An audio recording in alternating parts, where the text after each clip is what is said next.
함께 하나님의 말씀 보겠습니다. 오늘 주신 하나님의 말씀은 요한복음 6장 60절부터 71절 마지막 절까지 한 절씩 교독하도록 하겠습니다.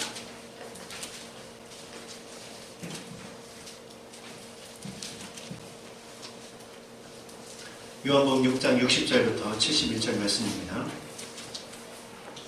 저와 여러분이 한 절씩 교독하도록 하겠습니다. 제자 중 여럿이 듣고 말하되 이 말씀은 어렵도다. 누가 들을 수 있으랴 한데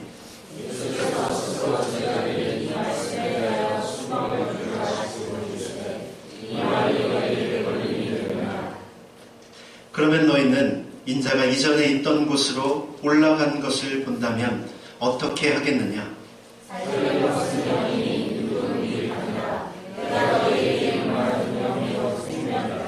그러나 너희 중에 믿지 아니하는 자들이 있느니라 하시니 이는 예수께서 믿지 아니하는 자들이 누구며 자기를 팔 자가 누구인지 처음부터 아심이로라.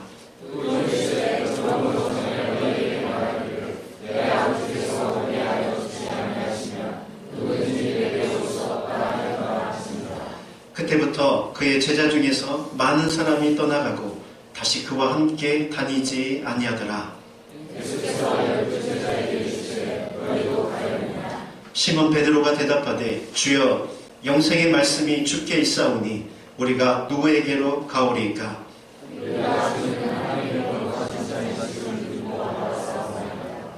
예수께서 대답하시되 내가 너희 12를 택하지 아니하였느냐? 그러나 너희 중에 한 사람은 마귀니라 하시니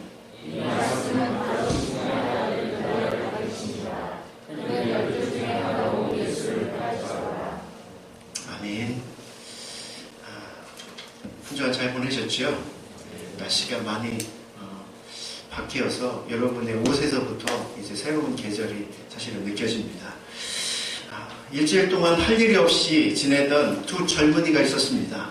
심심하고 따분해서 이번 휴일만큼은 화끈하고 재미있게 놀자고 그렇게 서로 약속을 했습니다. 이들이 생각하는 신나는 일은 바로 이 도박장에 가서 도박을 하는 것이었습니다. 흥분된 마음으로 이 두 친구가 도박장을 향해 걸어가고 있었습니다. 그런데 바로 그 도박장으로 가는 그 길목에 교회가 있었습니다. 그런데 그 교회를 지나고 있을 때 문 앞에 이렇게 그날의 게시판에 그날의 설교 제목이 붙어 있었습니다. 우리 교회 앞에 있는 그것과 아마 비슷했던 것 같습니다. 그 제목이 뭐였냐면 죄의 삭은 사망이다 라는 제목이었습니다. 한 친구가 그 본문의 그 제목을 딱 보자 더 이상 발길이 떨어지지가 않았습니다. 마치 무엇에 홀린 듯이 그 앞에 설 수밖에 없었습니다. 그리고 그는 무엇에 홀린 듯이 또 그 교회에 들어가게 되었습니다. 그의 발걸음을 멈추고 그를 교회로 들어가게 한 것은 나중에 그가 고백하기를 성령의 인도하심이었다라고 그렇게 고백합니다. 반면에 한 친구는 여전히 그가 처음에 계획한 대로 도박장을 향해 걸어갔습니다. 그리고 세월이 30년이 훌쩍 흘러버렸습니다. 이 두 사람의 인생은 어떻게 되었을까요? 30년 후에 한 친구는 교도소에서 자신의 친구가 대통령이 되었다는 소식을 하게 됩니다. 그때야 비로소 자신의 가슴을 치며 자신이 살아왔던 30년의 인생을 후회하기 시작했습니다. 바로 한 친구는 미국의 22대와 24대의 대통령이었던 글로버 클리블란드라는 그런 대통령이 되었고, 한 친구는 교도소에서 긴 기간 동안에 교도에 수감되는 그런 삶을 살 수밖에 없었습니다. 하나의 선택이 결국 인생에 이렇게 큰 차이를 나타나게 되는 것입니다. 인생은 바로 선택이죠. 삶을 살아간다는 것이 무엇입니까? 늘 무엇인가를 끊임없이 선택해야 한다는 이야기입니다. 그 선택 중에는 내가 무슨 옷을 입을까라는 아주 사소하고 하찮아 보이는 선택부터 내 인생의 전체를 바꿀 수 있는 선택까지 우리는 끊임없는 선택을 하게 되죠. 지금 여러분들이 이 시간 예배에 나온 것도 여러분들이 예배에 나오기로 선택한 것입니다. 그리고 지금 나의 모습은 지금까지 살아왔던 선택의 결과물이라고 볼 수 있죠. 그런데 어리석고 둔한 사람들은 선택의 자유가 없다고 생각합니다. 물론 이렇게 직접 대놓고 말하는 사람은 그렇게 많지 않습니다. 문제는 수시로 이런 말을 자주 한다는 것이죠. 내가 지금 이 상태로 된 것이 누구 때문이었어? 나는 어쩔 수 없이 이런 결정을 해야만 했어. 이렇게 생각하면서 자신의 선택에 책임을 지기보다는 상황과 주어진 것에 핑계를 대는 사람이 의외로 많다는 것이죠. 물론 우리가 선택할 수 없는 여러 가지 내게 그저 주어진 것이 있습니다. 우리의 가정과 내가 태어난 부모, 이런 모든 것은 사실은 나의 선택과 상관없이 내게 주어진 것이죠. 그러나 많은 경우에는 우리의 선택에 우리의 인생이 달라진다는 사실을 부인할 수가 없는 것입니다. 하나님 우리에게 주신 최고의 축복이 무엇입니까? 그것은 바로 우리에게 인격을 주시고 우리를 인격적으로 대하신다는 것입니다. 여기서 인격적으로 대한다는 뜻이 무슨 뜻입니까? 우리에게 선택의 자유를 주신다는 것이죠. 가장 악 조건 속에서도 우리가 최선의 선택을 하기를 포기하지 말아야 되는 이유가 바로 여기에 있는 것입니다. 오늘 말씀이 바로 이 선택에 대한 부분인데요. 오늘 우리가 읽은 이 요한복음은 요한복음 6장은 요한복음서에서도 가장 긴 장입니다.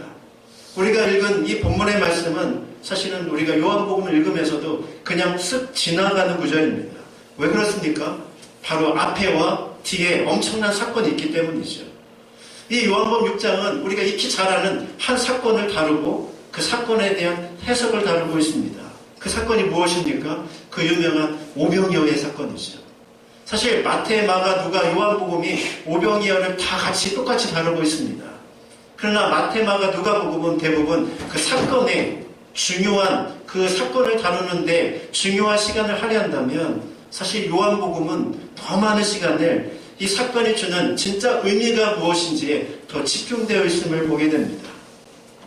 오병이어의 이 사건은 사실은 예수님을 따라다니는 군중들에게는 한마디로 예수님께 뿅 가는 사건이었죠. 왜 그렇습니까? 보리떡 5개와 물고기 2마리로 허기진 모든 사람들을 배불리 먹였으니 얼마나 큰 일입니까? 당시의 세대가 로마의 압제 시대에 있었기 때문에 그들은 넉넉하지 않았고 배고픈 인생을 살고 있었습니다. 그러던 그에게 이 오병이어 사건은 놀라운 사건이었죠. 어떻게 이것이 어떤 놀라운 사건이었는지는 이 사건을 경험한 후에 사람들의 반응을 보면 알 수 있습니다. 6장 15절에 보니까 이 사건을 경험한 후에 사람들이 어떻게 했습니까? 예수님을 임금 삼으려 했다라고 이렇게 이야기가 나옵니다. 무슨 뜻입니까? 예수님이 우리의 임금이 되면 더 이상 우리는 먹고 살 걱정을 안 해도 된다는 것이죠. 인생 나의 걱정 끝, 오직 기쁨만 있다. 이렇게 생각하고 이제 예수님께 흥분하기 시작한 것입니다. 그런데 그 바람과 다르게 예수님은 환호하는 군중을 향해서 어떻게 하십니까? 15절에 보니까 그 반응이 이렇게 보이고 있습니다. 예수님께서 그들을 버려두고 산으로 올라가셨다. 이렇게 표현하고 있죠. 사람들은 환호하기 시작했고 갑자기 예수님은 슈퍼스타가 되었습니다. 그러나 사람들과 반응이 전혀 상관없이 예수님은 그들을 다 내려놓은 채 산으로 올라갔습니다. 그러나 한 번 기적을 경험한 사람들은 결국 포기할 줄 몰랐죠. 다음 날이 되었습니다. 예수님이 갈릴리 건너편으로 가셨다는 소식이 그들에게 다시 들려오죠. 사람들은 또 예수님을 쫓기 시작합니다. 그런데요, 그 다음에 사람들과 예수님의 대화가 우리가 읽은 이 후반부의 부분입니다. 예수님이 뭐라고 말씀하십니까? 25절에 보니까 너희가 나를 찾는 것은 표적을 본 까닭이 아니요 떡을 먹고 배부른 까닭이로다. 이렇게 이야기합니다. 무슨 뜻입니까? 너희들이 나를 따라온 이유가 따로 있다는 것이죠. 그러면서 예수님은 아주 어려운 이야기를 시작합니다. 구원에 대한 이야기, 자신이 죽을 것에 대한 이야기, 그리고 하늘 양식에 대한 이야기를 이제 그들에게 쏟아놓기 시작하죠. 그런데요, 이 이야기를 듣자마자 사람들이 어떻게 했습니까? 사람들이 수근수근거리다가 많은 사람들이 예수님을 떠났다. 이렇게 본문은 기록하고 있죠. 그렇습니다. 오늘 본문은 우리에게 무엇을 가르쳐 줍니까? 사람들의 관심과 예수님의 관심사가 달랐다는 것을 우리에게 보여줍니다. 사람들이 왜 예수님께 왔죠? 그리고 사람들이 왜 실망하고 예수님을 떠났습니까? 그들의 관심사는 오직 먹고 배부른 오병이어에 붙잡힌 바 되었습니다. 그러나 반면에 예수님은 그들에게 진짜로 주고 싶은 하늘의 양식과 그리고 생명의 양식을 그들에게 소개해주고 싶었던 것입니다. 환호하는 그들의 반응에 비해서 예수님이 산으로 올라가시고 그들에게 이런 이야기를 하는 이유가 바로 여기에 있는 것입니다. 정말로 추구해야 되고 정말로 사모해야 될 것은 다른 것에 있다는 것을 우리에게 보여주는 것이죠.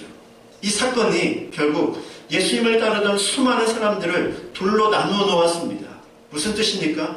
예수님을 진짜 따르는 자들과 예수님의 먹을 것을 쫓았던 사람들을 분명하게 선을 그어 나누어 놓은 것입니다. 예수님께 나오고 예수님을 따른다고 해서 다 예수님께 속한 사람이 아니라는 사실을 우리에게 보여주고 있는 것이죠. 우리 식으로 한번 바꿔볼까요? 교회에 나온다고 해서 다 하나님의 자녀가 아닐 수 있다는 것입니다. 사실 이거는 굉장히 무서운 말씀이죠. 예수님을 떠났던 사람들을 보십시오. 그들도 한때는 예수님을 열심히 쫓았던 사람들이었습니다. 그런데 그들이 왜 예수님을 떠났습니까? 예수님의 교육 방식이 잘못됐거나 예수님의 의사소통이나 설교에 문제가 있었던 것이 아닙니다. 그들이 예수님을 떠난 한 가지 분명한 이유는 그들은 믿음으로 예수님을 받아들이기보다 자신이 원하는 것을 예수님께 기대하며 그것만을 쫓았던 것이죠. 아니, 정확하게 이야기하면 예수님은 자신의 필요를 채워줄 슈퍼맨을 찾은 것이지 근원적인 삶의 변화와 하나님 자녀됨에 대해서는 그들에게는 관심이 별로 없었다는 것입니다. 그들은 예수님을 따른 것이 아니라 자신이 원하는 메시아를 따랐을 뿐이라는 것이죠. 그들은 주님의 영에 대해서는 별로 관심이 없었습니다. 그리고 더욱더 충격적인 하나의 스토리가 있습니다. 오늘 본문의 64절입니다. 64절 한번 같이 한번 읽어볼까요? 시작. 그러나 너희 중에 믿지 아니하는 자들이 있느니라 하시니 이는 예수께서 믿지 아니하는 자들이 누구며 자기를 팔자가 누구인지 처음부터 아시리라.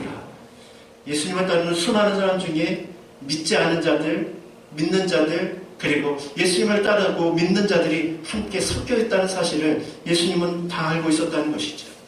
그래서 예수님은 수많은 사람들이 예수님을 따르고 환호했음에도 불구하고 그들을 다 믿지 않았다는 것입니다. 그리고 그 중에는 심지어 자신을 팔아넘길 가룟 유다와 같은 사람도 있다는 사실을 예수님은 알고 있었던 것이죠. 우리는 이 메시지 앞에 우리는 겸손히 우리 자신을 한번 돌아봐야 할 것입니다. 제가 몇 번 이야기 드렸지만 한국교회 소위 말해서 신조어가 하나 생겼는데 가나안 성도라는 신조어입니다. 이 가나안 성도라는 이 개념은 어떤 개념이냐면 한때 신앙생활을 했지만 지금은 신앙생활을 여러 가지 이유로 접고 신앙생활 하기를 포기하는 사람, 그들을 일컬어서 바로 가나안 성도라는 말을 씁니다. 그런데요, 그 숫자가 무려 어떤 학자가 주장하기를 100만 명이다 이렇게 이야기합니다. 크리스찬 인구가 한국에 약 1000만, 800에서 1000만 정도 보거든요. 물론 1200만 이렇게 보기도 하지만 사실은 그거는 조금 과장된 숫자이고 약 1000만 정도 이렇게 봅니다. 그 중에 10분의 1이 사실은 세상에서 방황하고 있다는 이 충격적인 사실을 우리가 접하게 되는 것이죠. 그런데요, 더 재미있는 것은 그들을 한번 조사해 보았습니다. 그들이 왜 지금 교회에 나가고 있지 않은지 그 이유를 조사해 보니까 첫 번째로 자유로운 삶, 자유로운 신앙생활을 위해서 더 이상 교회에 나가지 않겠다 이렇게 선포하는 것입니다. 때로는 목회자에게 실망하고 교인들에게는 불만과 그리고 신앙에 대한 회의 때문에 이렇게 교회를 떠났다 그렇게 이야기를 합니다. 이것을 보면 얼마나 서글픈 현실이 한국교회에 있는지 우리가 발견하게 되죠. 그만큼 한국교회에 많은 문제들도 안고 있고 여러 가지 극복해야 될 여러 가지 과제들이 있다는 것을 우리에게 보여줍니다. 그런데요, 그들에게 또다시 인터뷰를 했습니다. 만약 당신이 다시 교회에 나가게 된다면 어느 교회에 나가고 싶습니까? 라는 질문을 던진 것이죠. 그 첫 번째 대답이 뭐였습니까? 올바른 목회자가 있는 교회. 그런데요, 쭉 내려가다 보면 재미있는 것을 발견합니다. 자, 한 네 번째 보면 부담이 없는 교회. 그 다음에 다섯 번째는 무엇입니까? 편안한 교회. 무슨 뜻입니까? 교회는 나가겠는데 더 이상 내게 책임감을 지우거나 뭔가 강요하는 그런 것이 아니라 나의 마음을 편안하게 해주는 그러한 안식처, 그런 공간을 원한다는 것입니다. 여기서 우리는 이율배반적인 모습들을 우리가 발견하지 않습니까? 우리가 발견하게 되는 이 사실 앞에서 우리가 무엇을 깨닫게 됩니까? 많은 사람들이 교회에서 실망하고 사역자에게 실망하고 그리고 교회 안에 여러 가지 분쟁과 어려움의 모습 때문에 교회를 떠납니다. 물론 그것도 중요한 이유 중에 하나이지만 그러나 그들의 궁극적인 관심사가 어디에 있다는 것입니까? 하나님을 위해서 내가 어떤 삶을 살 것인가에 관심사가 있는 것이 아니라 교회를 통해서 내가 어떤 욕구를 채움받을 것인가에 가장 중요한 포커스가 들어있다는 사실을 발견하게 되죠. 그리고 그들은 욕구가 채워지지 않을 때에는 언제든지 떠날 수 있다는 것을 우리에게 보여주고 있는 것입니다. 그런 면에서 보면 한국교회는 반성할 부분이 굉장히 많다고 생각이 되어집니다. 그것이 무엇입니까? 가장 힘들고 어려운 시기를 보내면서 한국교회가 가장 많이 선포했던 메시지가 무엇입니까? 예수 믿고 축복받자라는 내용입니다. 이 메시지는 고난과 어려움을 살아가는 그 시대 속에서 그들에게 꿈과 희망을 부어주었죠. 그리고 그 희망을 붙잡고 사람들은 열심히 신앙생활을 하고 그리고 열심히 기도했습니다.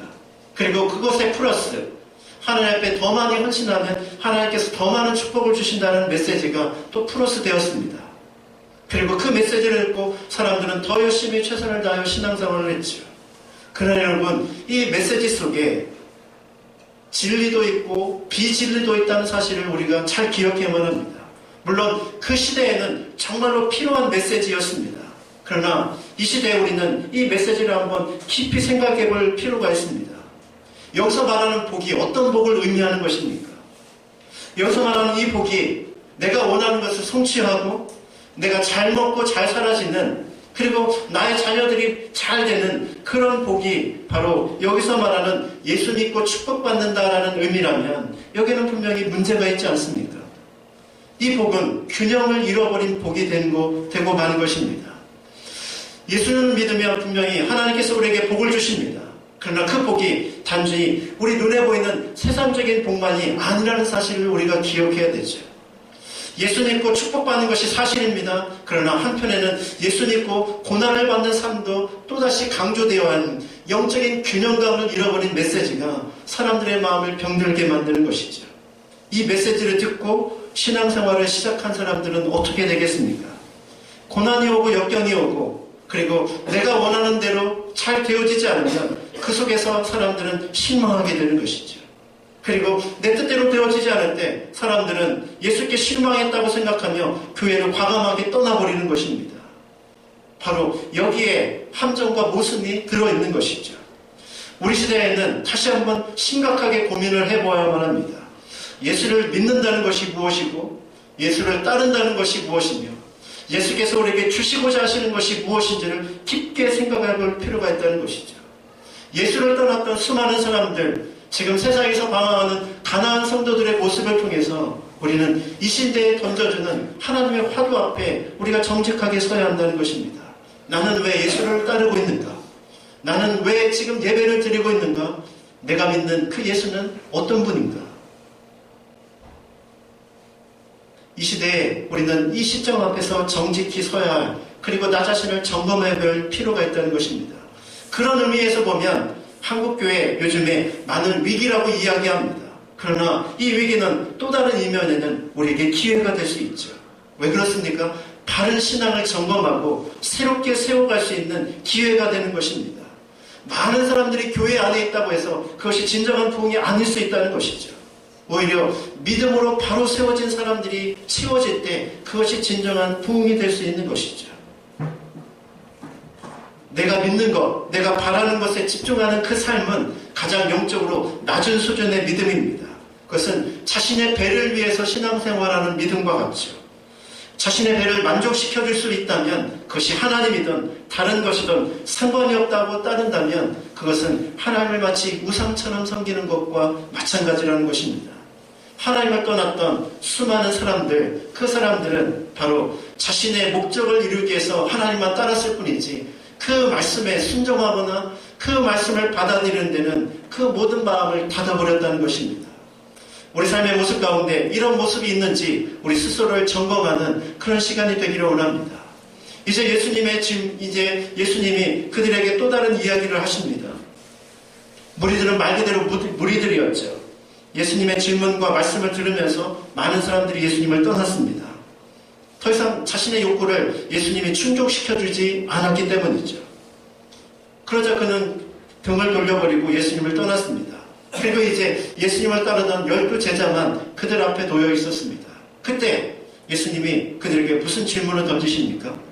뭐라고 질문을 던지죠? 예수께서 12 제자에게 이르시되 너희도 가려느냐? 여러분, 이 너희도 가려느냐라는 이 질문이 얼마나 가슴 아픈 질문입니까? 좀 쉽게 한번 표현해 볼까요? 나를 따르던 수많은 사람들이 나를 다 떠나갔구나. 너희도 나에게 실망했니? 그래, 그러면 너희들은 어떻게 하겠느냐?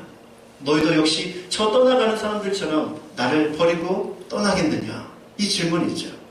이 질문은 예수님의 가슴 저리는 우리를 향한 질문을 지금 던지고 있는 것입니다. 그리고 이 질문을 받은 제자들은 얼마나 당혹스러웠을까요?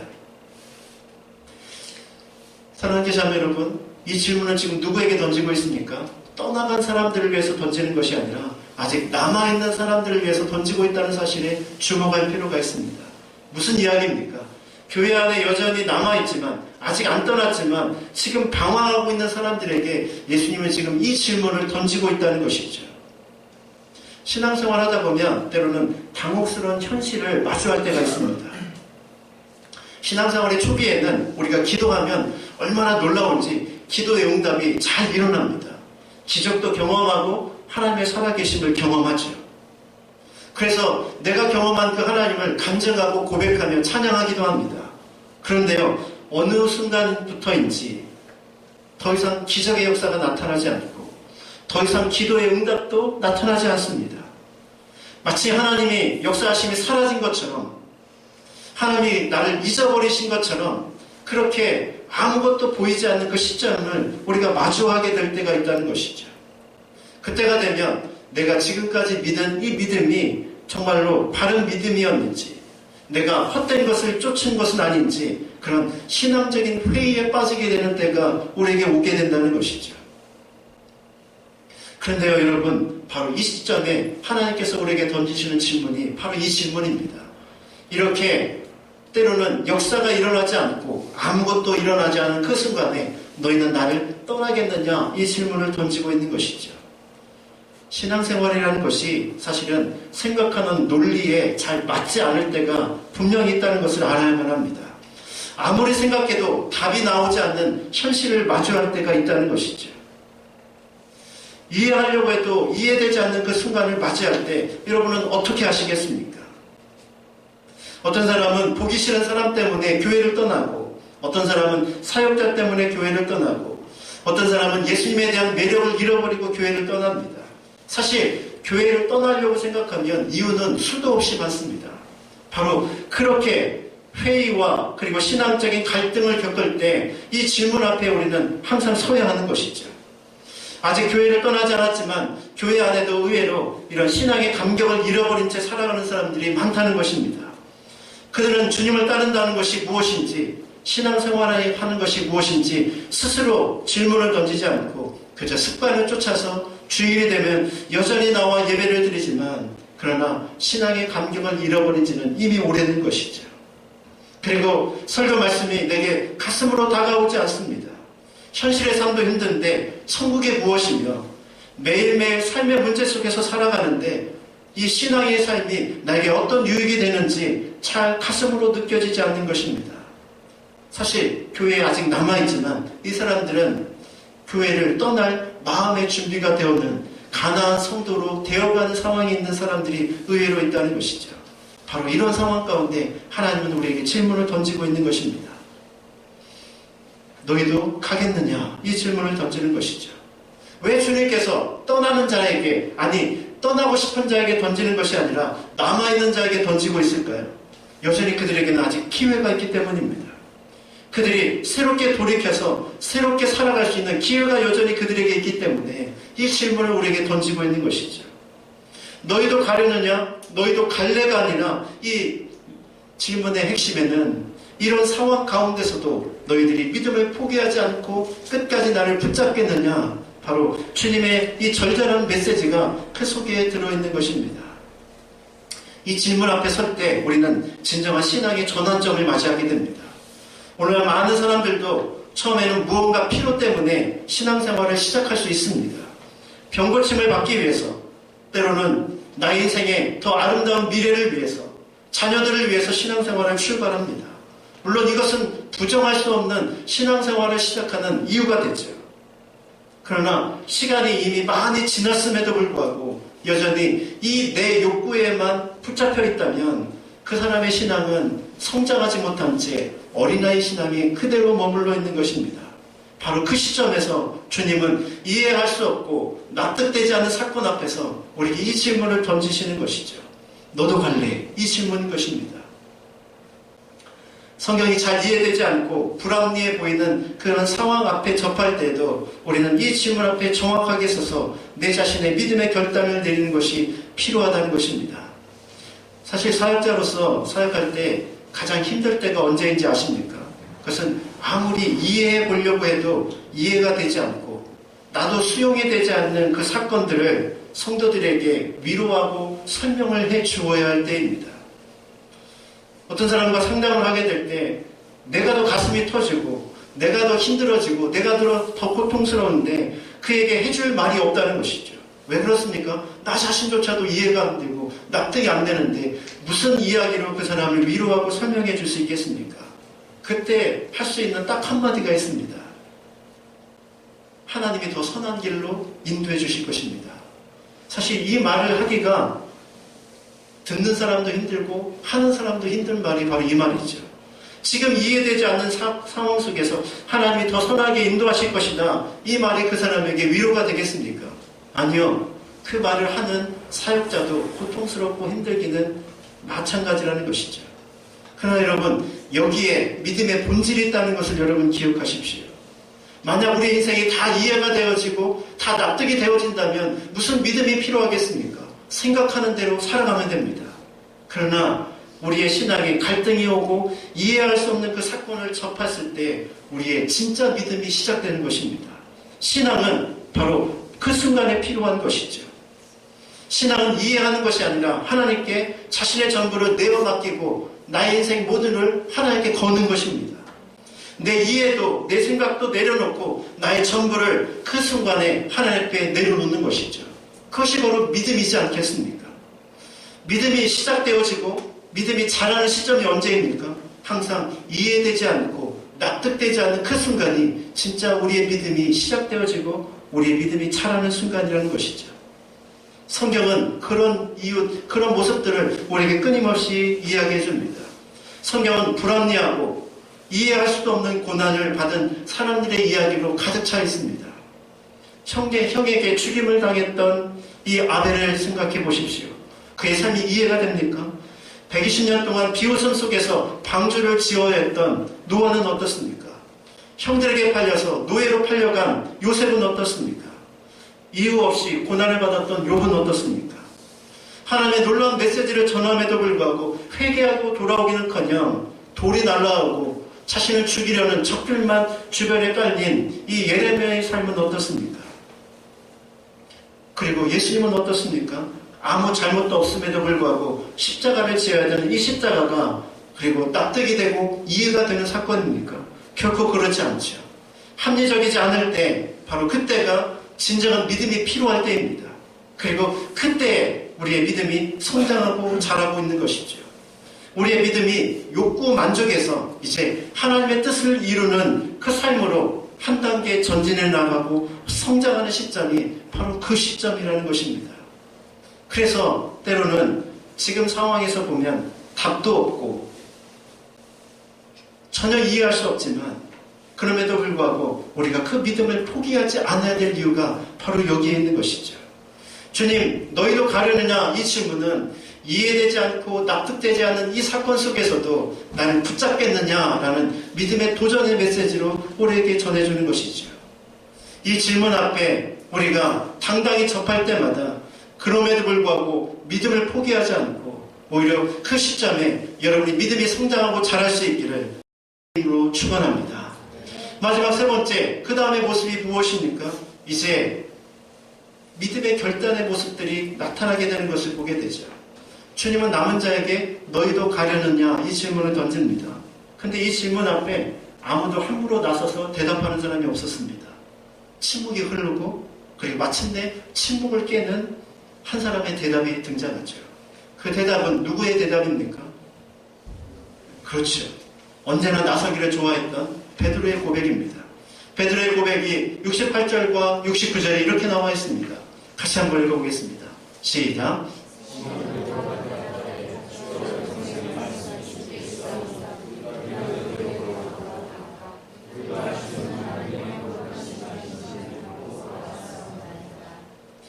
이 말씀이, 이 고백이 위대한 이유가 무엇입니까? 그가 지금 기적을 보고 이 고백을 하고 있는 것이 아니라는 것이죠. 오히려 사람들이 예수님을 이해할 수 없다고 수많은 사람들이 떠났을 때 그 옆에 조용히 앉아서 자신의 삶을 묵상하고 하나님을 묵상하면서 나온 이 고백입니다. 예수님 안에 영생이 있음과 그리고 예수님이 하나님의 거룩하신 자, 즉 메시아라는 믿음의 고백이 바로 이 베드로의 고백이었던 것이죠. 이 고백에 분명히 서 있었기 때문에 베드로는 주님을 떠나지 않았습니다. 그리고 이 고백은 어떤 고백입니까? 어떤 상황 속에서도 내가 예수님을 실망하지 않고 믿음으로 따르겠다는 믿음의 고백을 지금 하고 있는 것이죠. 저는 이 고백을 보면서 욥이 생각이 났습니다. 욥하면 생각나는 구절이 있죠. 우리가 잘 아는 구절. 내가 모태에서 알몸으로 나왔사온즉 또한 알몸으로 그리로 돌아가올지라. 주시니도 여호와시요 거두니도 여호와시니 여호와의 이름이 찬송을 받을지어다. 그리고 이 모든 일에 욥이 범죄하지 아니하고 하나님을 향하여 원망하지 아니하니라. 욥은 이해할 수 없는 고난 속에서도 범죄하지 않았습니다. 오히려 이 모든 것도 하나님이 하시는 일이라고 이렇게 고백했죠. 그러나 그의 고백이 그리 오래가지 못했습니다. 그의 친구들이 와서 계속 너의 이 고통은 너의 죄 때문이다 라고 지적하자 욥은 그 안에 있는 분노심이 올라오기 시작합니다. 믿음으로 승리하고 이길 수 있다고 생각했는데 주변의 환경들이 그를 계속 누르기 시작하는 것이죠. 욥도 한때 넘어질 뻔했고 회의가 들고 낙심에 빠지기도 했습니다. 그러나 하나님께서 그에게 나타나셨을 때 그의 고백이 또한 새롭게 변화되는 것을 보게 되죠. 진짜 욥의 위대한 고백은 어디에 나옵니까? 바로 욥기 42장 5절 6절에 나오죠. 우리 같이 한번 읽어봅시다. 시작. 내가 주에 대하여 귀로 듣기만 하였사오나 이제는 눈으로 주를 배웠나이다. 그러므로 내가 스스로 얻어버리고 그가 자기 가운데서 변해하리라. 욥이 잘 됐을 때도 믿음의 사람이었습니다. 그러나 욥의 진짜 믿음은 언제 나옵니까? 고통을 통과한 후에 하나님을 만나서 그 고통을 이해한 후에 그의 인생에 진짜 믿음의 고백이 나오게 되는 것이죠. 전의 믿음의 고백보다 이 고백이 더 위대한 이유는 그가 이해할 수 없는 고난과 고통을 통과했기 때문입니다.